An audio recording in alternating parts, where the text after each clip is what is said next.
지나칠 수 있는 정치권 뒷얘기를 정치부 현장 기자들이 짚어드리는 여용사 시간입니다. 한성훈 기자 나왔습니다. 첫 번째 주제 볼까요?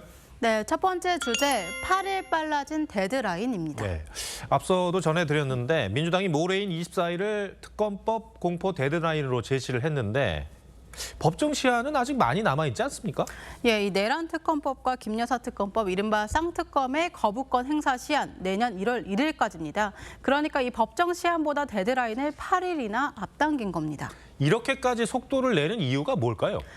예, 이 민주당은 24일 국무회의가 잡혀 있는 점을 이유로 들고 있습니다. 하지만 이 별도의 임시 국무회의 소집이 가능하다는 점에서 그렇게 설득력이 있어 보이진 않습니다.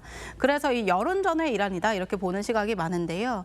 이 현재 여당목, 이 헌법재판관 후보 청문회가 이뤄질지는 아직은 알 수 없지만 24일 헌법재판관 후보자 3인에 대한 청문회가 끝나는 시점입니다.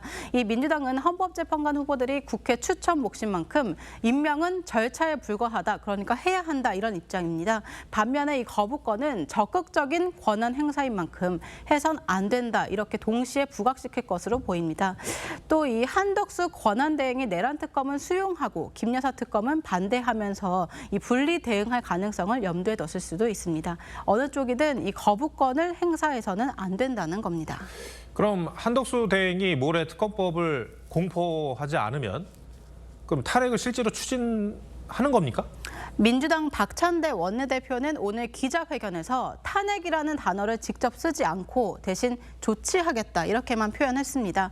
결국 이 법적 시한을 앞당긴 데드라인을 제시하면서 연말까지 공세를 이어가겠다 이런 의미로 보이는데 다만 이 당내에서는 실제 탄핵을 언급하는 의원들도 적지 않아서 탄핵 가능성 완전히 배제하긴 어려워 보입니다. 네, 오늘 여야에선 그러니까 실제로 탄핵이 이루어질 경우 그 정족수를 놓고도 뭐 말들이 많더라고요. 예, 이 권성동 원내대표는 이 대통령과 같은 지위라면서 권한대행의 가결 조건도 200석 찬성이 필요하다 이렇게 말을 했습니다. 반면 야당은 총리 탄핵 조건인 151석이면 가능하다 이런 입장을 고수하고 있는데요. 실제 탄핵 추진이 이루어질 경우 논란이 불가피할 전망입니다. 네, 알겠습니다.